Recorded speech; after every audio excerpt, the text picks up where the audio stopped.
What's up, YouTube? This is Fate, bringing you another deck profile at the locals, and today I'm here with Chandler, and he just kicked the crap out of all of us with his Qliphort deck at today's locals. And without further ado, take us away. Alright guys, so we have the whole, bread and butter of this deck in towers. It's the turbo version, so you get it out first turn. It's a necessity. I made it as consistent as possible to make sure you get this out first turn. So, really good card. I don't know why you wouldn't play it. 2 scout, because that's all you're allowed to run. It's your searcher of the deck. It gets you to towers. This is your win condition. About the only reason why I got a chance in the first place. Yeah. Double disc, because you don't really push for OTKs as much, but it's still necessity, and it's another name, so important card, really good. Cephalopod, people might be like, why are you playing Cephalopod? It's probably the worst Qliphort, but it's a target for Sacred Swords, and you just want to open with 5 monsters or 4 monsters in Scout, and so it's another name, it's another monster, it's pretty good, big beater. I play 3 Shell, and Shell again, not the best Qliphort, but it's still a big beater. When you tribute it, it's really hard for some decks to get around, and it's also a trade-in target, and the reason you play trade-in is just to get your combo pieces faster, like Scout and Towers. I play triple Monolith, because it's a Summoner's Art target, and you want to be able to search it besides with Scout. The tribute draws, when you make it, when you put it in the pen zone, make towers, you get to draw 3 in the end phase, which is just fantastic. It's almost a guaranteed win. Really good when it's Pendulum Summon, because it's just a 2400 beat stick, and just all around good card. Then you got the 3 Helix, 3 Carrier, and Carrier bounces, Helix pop back row when they're tributed, so if you're able to make towers, you can basically clear their board or whatever you're afraid of. So really good, basic monsters. I play 2 Stealth, more trade-in targets.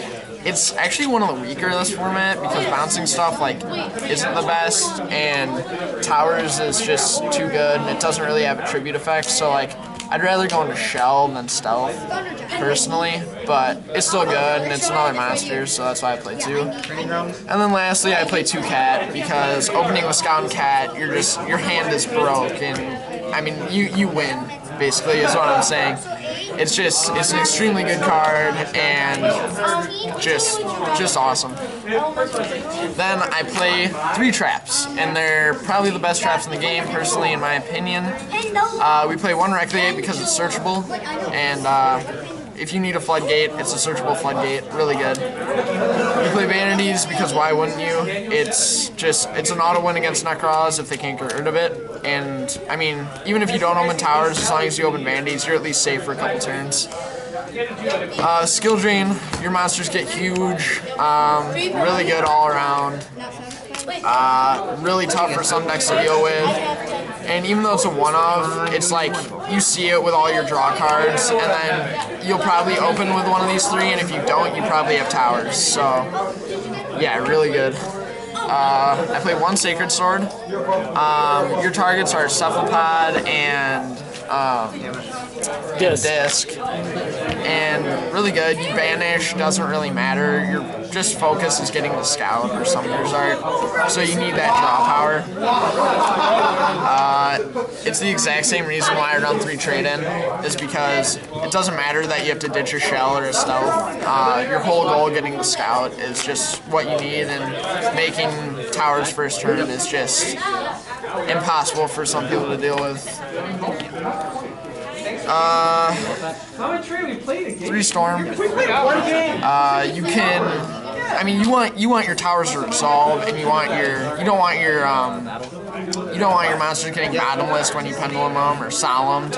So you can just storm your pen zones and get rid of their back row, or if you open Sacrifice and storm, there's your Scout right there, and you can clear back row.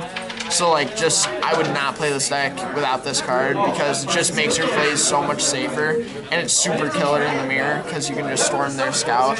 That and it messes up so many timings. It's really underrated in Qliphorts. Yeah, I actually recommend trying this out before you judge it. Very good. Helped me in my last match.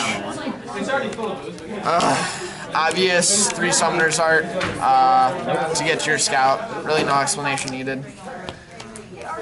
3 upstart because, I mean, again, combo-based deck, it really doesn't matter giving your opponents 1,000 life points because you're just going into towers is the main goal. So it doesn't really matter the 1,000 because you're just going to be playing towers control the entire game. And so yeah, you need to see scout, so I play it. And 1 sacrifice because you only can run 1. It's an excellent storm target, so you can get to your scouts. And if you just open a monster sacrifice, you're not in too bad of a position, and you can usually tribute it off next turn for a scout. And then for some reason, for whatever contrived reason that they get past towers, here's the extra deck. Yeah, so here's the extra deck that you'll almost never use. I don't even play a full 15, just because it really doesn't matter. Volcasaurus for 2 scouts, or Monolith. Bubble Chain because maybe you want to put a scout on top of your deck, who knows. Yep, with the 2 cats. Yeah. Rhapsody, really good against Necros. And with Storm, you actually do make your rank 4s more than you'd anticipate because you can clear your pen zones to be able to special, so Rhapsody's not bad. Dweller, Necros, Shadal's, Burning Abyss. Ragna Zero, Qliphorts, Yosenju's, good card all around. Cowboy when you need that 800. Dark Divine, Exceeds Dragon to get over big beefy monsters. Diamond Dyer, I almost never use him, but still a good toolbox.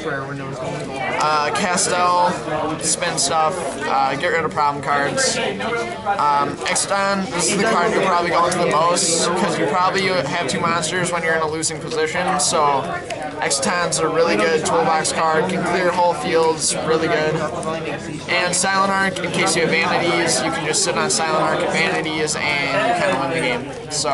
And just as a couple of my personal choices, if you're looking at going to rank 5s, rank 7s, or rank 8s with your discs, monoliths, and your stealths and whatnot, recommended Duradel helps set up some of your good plays and helps redirect some of those problem spells and trap cards.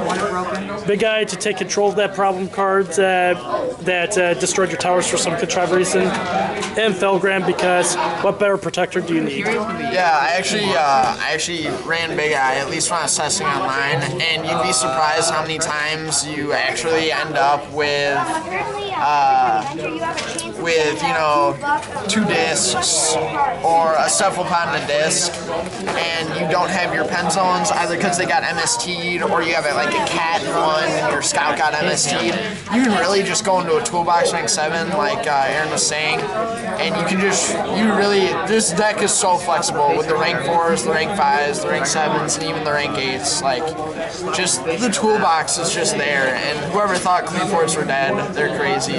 This deck's like, it's better than ever. It just people don't expect them, so you're like never gonna face, you know, the triple fairy wind, the triple twister in the side anymore. So excellent deck. Okay. And thank you very much for the deck profile, and thanks for watching the video. As always, comment, rate, and subscribe. And until next time.